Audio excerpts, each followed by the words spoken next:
Good evening.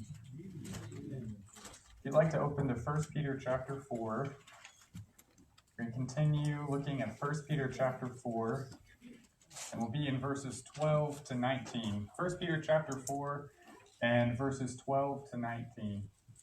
One of my favorite Bible stories is the story from 2 Kings chapter 6, where Elisha prays for his servant, and God opens up his eyes to show him what he can't see. There's the king of Syria, and he's trying to find Elisha because Elisha keeps getting in his way. And so he sends his army, and they surround the town that Elisha and the servant are staying in. And so the servant wakes up, and he goes outside, and he says, "There's an army surrounding our town. There's a whole bunch of people out there." And he's terrified.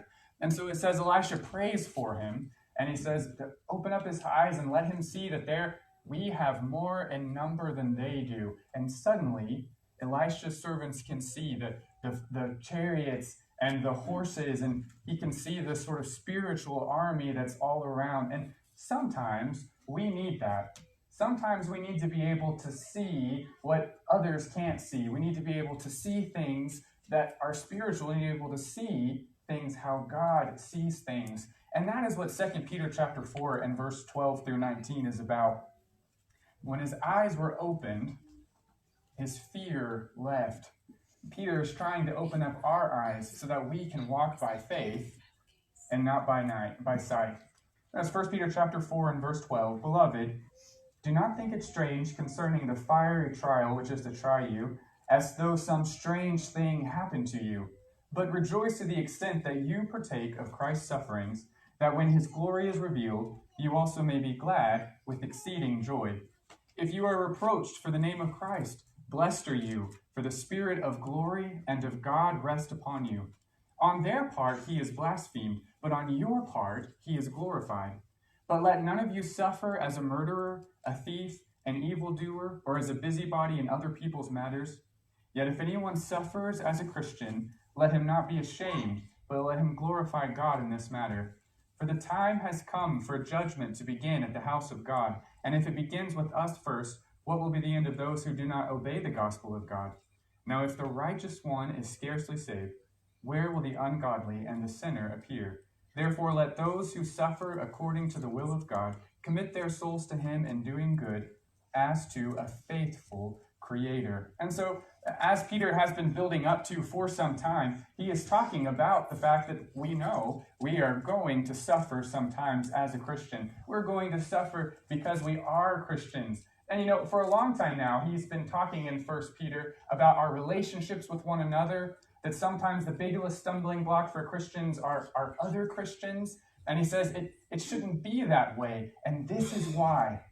Because the world is going to hurt us. Because the world is going to hate us. And so we should be there for one another, not against one another.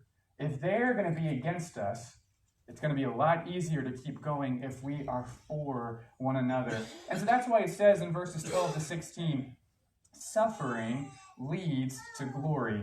Suffering leads to glory. I did prepare a PowerPoint. I just forgot that I had it out. So there it is. Suffering leads to glory. And starting in verse 12, he says, Beloved. Beloved, when we are going through things, don't forget, you are loved. You are the beloved of God. And you are the beloved of the saints. He says, Beloved, do not think it strange concerning the fiery trial which is to try you, as though some strange thing happened to you. First of all, he says, suffering refines us like fire and gold, or like gold and fire. He says, it may surprise you when it happens, but then you should remember, I knew this was going to happen. I didn't know what exactly, but I knew we've been warned suffering would happen.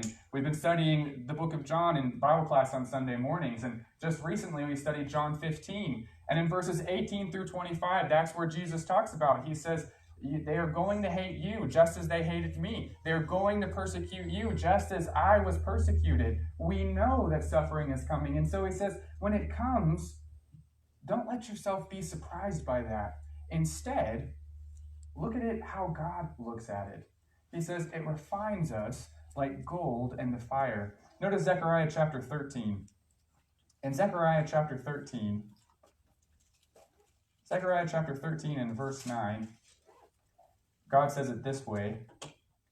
He says, I will bring the 1/3 through the fire. I will refine them as silver is refined. I will test them as gold is tested. They will call on my name, and I will answer them, and I will say, this is my people. When we suffer, if we respond to suffering the way that Christ did, if we are faithful through suffering, God can say, that's how I know who my people are. This is my people. He goes on and he says, and each one will say, the Lord is my God. Suffering helps to make us more like Christ. Suffering helps us to become more of what we're supposed to be. And so he says, don't think it's strange. See it in that way. And what's more, verse 13 is my favorite verse of this whole little section here.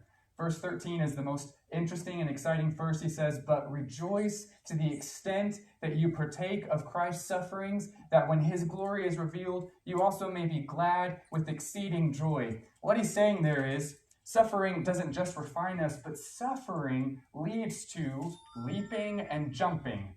That's what he's saying in this verse. I used to think that joy was about the pinnacle of good feelings, right? Joy is the idea of, that good news feeling. When you get really great news, the promotion that you always wanted, or you find out that you're going to have a baby, or, whatever it is, when you get that really great news and you just feel that swelling up inside of excitement, that's what joy is. And joy for us is something that we can have every day. That's what Philippians 4:4 says. He says, I say rejoice, and I'll say it again. Always rejoice, because we have the best news. We have the gospel. It is literally the good news that we can tell ourselves over and over again and be filled with the same joy through all of our lives. I used to think that was the pinnacle, but did you see what he said at the end of verse 13? He said that you may be glad with exceeding joy. There's something even more. Exceeding is literally jumping, gushing. It's the idea of someone who's so excited they're just leaping. Do you remember Acts chapter 3? In Acts chapter 3, when the man who hasn't been able to walk through most of his life, he asked Peter for some money, and Peter says, silver and gold I do not have, but what I have I give you. Stand in the name of the Lord Jesus Christ. And what did that man do? He didn't just stand. He leapt, and he jumped, and he shouted, and he drew a big crowd. That's the idea of exceeding joy. But how do you get there? He says, but rejoice. It's the good news feeling to the extent that you partake of Christ's suffering. Back in chapter 2 and verse 21. Back in chapter 2 and verse 21, he says, for to this you were called, because Christ also suffered for us, leaving us an example that you should follow in his steps. He says, when we are suffering, it's natural for our first response to be things like, why me? Or, oh no, or I don't want this. But he says, stop and think, I knew that this would come, and I'm going to have joy about this because, he says, when his glory is revealed, when Christ comes back someday, when he returns to this earth to take us home with him, you may also be glad with exceeding joy. And that's really the key, I think, is in the hard times of life, we sometimes can get wrapped up in what's happening right here. And we have got to set our eyes on what's going to happen there when he comes back. And you are found faithful because though it was hard, you stuck with him. When he comes back, he says, in your spirit, you are going to be jumping and leaping and gushing and rejoicing and singing and all of the best feelings because you stuck with him through the difficulties of life. What's more, verse 14 says it doesn't just lift us up. It says it lifts up God. Notice what he says in verse 14. If you are reproached for the name of Christ, blessed are you. Blessed is that idea of transcending. It's as if you're lifted up out of life's troubles. You're in the middle of life's troubles, but you feel like you've been lifted out of them. You feel like you're floating on a cloud up above them. Blessed are you, for the Spirit of glory and of God rest upon you. Now I know that sounds kind of like one of those things, God's Spirit is resting upon you. It sounds like something that any number of denominations would take and run with. But here's all he's really saying. The word for rest there is used a lot in the New Testament, and it's always used the same way. It's what it says whenever Jesus takes his disciples out to a deserted place so that they could rest. And the idea of resting is, it's literally two different words squished together. One is to take a break, and the other one is up. It's the idea of it lifts, it refreshes you, it uplifts you. In fact, this word is often translated refresh. For example, in the book of Philemon, Paul uses it over and over. You refreshed my spirit. Jesus says this when he says, come all you who are weary and heavy laden, and I will give you rest. It's a sense of a break that lifts up your spirit. And he says, the Spirit of God rests. When God sees you being faithful, that encourages God. It lifts him up. Right? It's amazing to me to think about this. In James chapter 4, he says, to lift up God by humbling yourselves. What's bigger than God? But you can lift up God if you humble yourselves. Stay faithful. He is encouraged by what he sees. This is the idea of Acts chapter 5 and verse 41. Notice Acts chapter 5 and in verse 41. This is the apostles. They had been imprisoned, they had been beaten, they had been spat upon, they had been commanded not to teach in the name of Jesus Christ. And it says in Acts chapter 5 and verse 41, they departed from the presence of the council, rejoicing. That's exactly the same word that Peter said, rejoicing. They felt like they had received the best news because they were counted worthy to suffer shame for his name. When we suffer because we are Christians, we are being refined. We're being made more pure. We are ensuring ourselves a future where we can leap and jump with joy that we get to be saved with Christ forever. And we are encouraging God. And he goes on in verse 14, he says, on their part, he is blasphemed. What they're doing is not good. In fact, this is really a horrifying thought. Did you notice, who does it say is being blasphemed there? He says, the Spirit of God rest upon you. On their part, he is blasphemed. When you hear the word spirit and blaspheme, that probably brings something to mind. Something that Jesus said, something that Paul said. He says, if you blaspheme the Son of Man, that can be forgiven. But if you blaspheme the Holy Spirit, there is no forgiveness for that. On their part, he is blasphemed. That's not good. But on your part, he is glorified. What they're doing is wrong. God will make that right in the end. But on your part, you have lifted up his name. You have brought him glory and honor. And then he continues, and he says in verse 15 and 16, but let none of you suffer as a murderer, a thief, an evildoer, as a busybody in other people's matters. There's some suffering that we go through that doesn't bring God glory. It's just because of the foolish mistakes that we have made. And we have to deal with that sometimes. Sometimes we make bad choices and we suffer as evildoers, and that's just a part of life. But that's not what he's talking about here. He's talking about verse 16, yet if anyone suffers as a Christian, let him not be ashamed, but let him glorify God in this matter. He says, when you suffer as a Christian, rejoice and glorify God. And really, the world is getting a little bit more heavy-handed with this. We should be ashamed of ourselves because of the things that we believe. We should be ashamed of ourselves because of the things that we teach about all kinds of different peoples and things. The world tells us that we should be embarrassed and ashamed, and he says, don't be embarrassed and ashamed. In fact, if anyone suffers as a Christian, let him not be ashamed. Let him glorify God in this matter, because you have brought God glory by doing the right thing. Suffering leads to glory. The second thing we see in this passage is that suffering ultimately leads to good. And I'm fond of saying that's God's specialty. That's what God is really good at, is taking terrible things, and the things themselves are not good.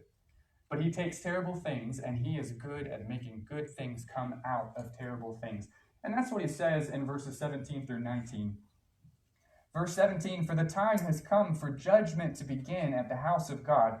And if it begins with us first, what will be the end of those who do not obey the gospel of God? Now, if the righteous one is scarcely saved, where will the ungodly and the sinner appear?" When he says there, it's time for judgment to begin at the house of God. Remember, the house of God is another term that's often used for the temple. And he's literally talking about that here. This is written in about 65 or so AD. The temple in Jerusalem would fall in 70 AD. It would be destroyed, just like Jesus prophesied and promised. And so he says, judgment is coming to the house of God. Judgment is coming to the temple. The book of 1 Peter is written because of the division that was being caused in the churches by the war that was happening in Jerusalem and the troubles it was bringing on both Jewish and Gentile Christians alike. And that's why they're having so much backbiting and fighting. And so he says, it's coming to an end. And there's going to be a clear winner when this is all said and done. The time has come for judgment to begin at the house of God. This goes back to verse 7 of chapter 4. Verse 7 of chapter 4, remember he said, "But the end of all things is at hand." We know he's not saying that's the end of the world. This was written nearly 2,000 years ago. It's the end of all things Jewish, all things religious Jewish. The temple would be destroyed. The records would be destroyed. The things that they used to worship would be destroyed. He says that time is almost here. And so he says in verse 17, if it begins with us, if it begins with the Jews first, what will be the end of those who do not obey the gospel of God? And if the righteous one is scarcely saved. Now the righteous one are the Jewish Christians who lived in Jerusalem. They would scarcely, it says, with difficulty. It's kind of the idea of by the skin of your teeth, by the end of a thread. If you were a Jewish Christian in Jerusalem, how would you be saved from the destruction? Because you knew what Matthew chapter 24 said, and you knew that there was going to be a time. In fact, I like the way that Luke puts it. If you notice in Luke chapter 21,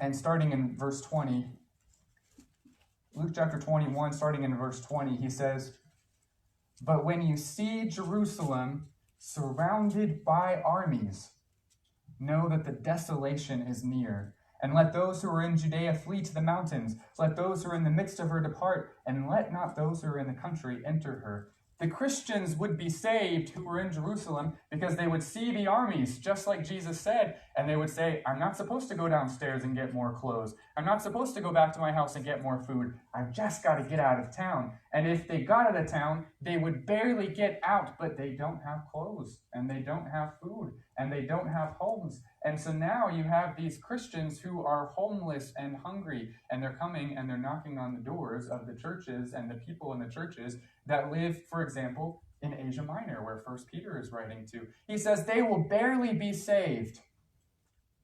Where will the ungodly and the sinner appear? What about the people who didn't listen to Jesus? And that's true in life too, not just the destruction of Jerusalem, but at the end of the world. We are only saved because we have put our faith and trust in the salvation, in the blood, in the works of Jesus Christ. And that's the only reason why we are saved. Where will the ungodly and the sinner appear? There is no hope. There is no hope for them unless they make changes before them. But, verse 19, he says, despite the fact there will be great trouble and great difficulty for these people, God can make it good. Let those who suffer according to the will of God commit their souls to him in doing good as to a faithful creator. God made us. He knows every inch of who we are and what we need. He knows everything. And so if God allows suffering to come our way, and he will, because it does come for all of us, he knows how to work it out. He is a faithful creator. And did you notice what he told them to do while they were suffering? Commit their souls to him in doing good. If the world turns against us, if people harm us, if Christians harm each other, if bad things happen, all we have to do is just keep on doing good. Just like Christ did when the world turned against him, when those who should be faithful ran away from him. He just kept on doing good. Good, I love the word good in the Bible. Y'all have heard me say this before. It's the idea of when you go to visit your grandmother and she asks if you're hungry, but she doesn't give you just a meal. She gives you like a 10-course meal. Right? It's more than what you need. It's more than what you need. That's what the idea of good is. That's what we are. We're people who do more than we have to take care of others, to help others, even if they are the ones who are hurting us. Paul said that in Romans chapter 12. He said, if your enemy is hungry, feed him. If your enemy is thirsty, give him something to drink by keeping coals of fire on his head. Well, you know how it goes. I kind of butchered that one, but you know what I'm talking about. But that's what we are to do. And we do that so much better. It is so much easier to do that if we are unified together. Remember 1 Peter chapter 2 and verse 1. Therefore, laying aside all malice, all deceit, all hypocrisy and envy, and all evil speaking. This is the trouble that they were having. He goes on in chapter 3 and verse 8. Chapter 3 and verse 8, all of you be of one mind, having compassion on one another, love as brothers, be tender-hearted, be courteous, not returning evil for evil or reviling for reviling, but on the contrary, blessing, knowing that you were called to this, that you may inherit a blessing. And we do that because this is what Christ did. You go back to chapter 2 and verse 23, who, when he was reviled, did not revile in return. When he suffered, he did not threaten, but committed himself to him who judges righteously. He knew God had created all things. He knew God was the right judge. And so he said, I'm just going to keep on doing good. But it's so much easier if we don't turn on one another in hard times. We looked at 1 Peter chapter 4 and verses 7 through 11 about a month ago. And we talked about how when things get hard, we have a tendency to stress sin. We have a tendency to turn on one another. He is warning us about that temptation and about that possibility. And he says, we've got to be ready to not do that. Because when things get hard, we've got to have each other's backs. We've got to have one another's backs. If we see suffering how God does, we can overcome fear. Matthew chapter 26 and verse 38. Matthew chapter 26 and verse 38.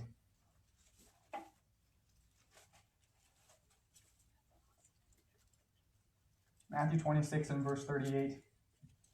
Jesus is in the garden. He says, my soul is exceedingly sorrowful, even to death. Stay here and watch with me. This is when he prays, let this cup pass from me. Jesus did not want to die. Jesus was like any man. His instinct was to preserve life no matter what. Jesus was afraid to die, as any of us would be. But he overcame fear because he saw it. He saw his suffering, how God saw it. If we see suffering as God does, we can overcome temptation. Notice Hebrews chapter 5 and verse 7. Hebrews chapter 5 and verse 7. Hebrews chapter 5, it says in verse 7, talking about Jesus, he says, in the days of his flesh, when he walked on the earth, when he offered up prayers and supplications with vehement cries and tears to him who was able to save him from death and was heard because of his godly fear. This is again in the Garden of Gethsemane. Though he was a son, yet he learned obedience by the things which he suffered. He proved that you could suffer righteously. And having been perfected, he became the author of eternal salvation to all who obey him. Jesus was tempted in the garden to not go through with it. He was tempted to sin and to disobey God. But he saw suffering how God did, and he overcame that temptation. If we see suffering as God does, we can overcome and not go to hell. This is Revelation chapter 2 and verse 10 when he says they would be put in prison for many days. Some of them would die, but he says, be faithful until death. You will receive the crown of life. And this is what Jesus did to be faithful. Hebrews chapter 12 and verse 2. In Hebrews chapter 12 and verse 2, he says, it set his eyes where God was. He set his eyes on heaven. And he endured the cross. He despised the shame. They all told him he should be ashamed of himself. He said, I know what I'm doing is right. I know what I'm doing is good. And he sat down at the right hand of God forever. And we can sit down there with him someday if we will unify and be one and be faithful, no matter how hard things get. Jesus did it. And as our high priest, he can help us to do it if we will turn to him. If you are suffering, the worst thing that you can do is to suffer alone, is to not tell anybody about the difficulties you are going through. When you were saved, when you were baptized, and for the remission of sins, God added you to the church for a reason, and it was to work, and it was to have a family that you could turn to when things got hard. You are suffering tonight. Stop suffering by yourself. Come forward and let us counsel you. If there's anything else that you need, if you need prayers, if you need to understand what God says about salvation, if we can help you in any way, please come forward now as we stand and as we sing.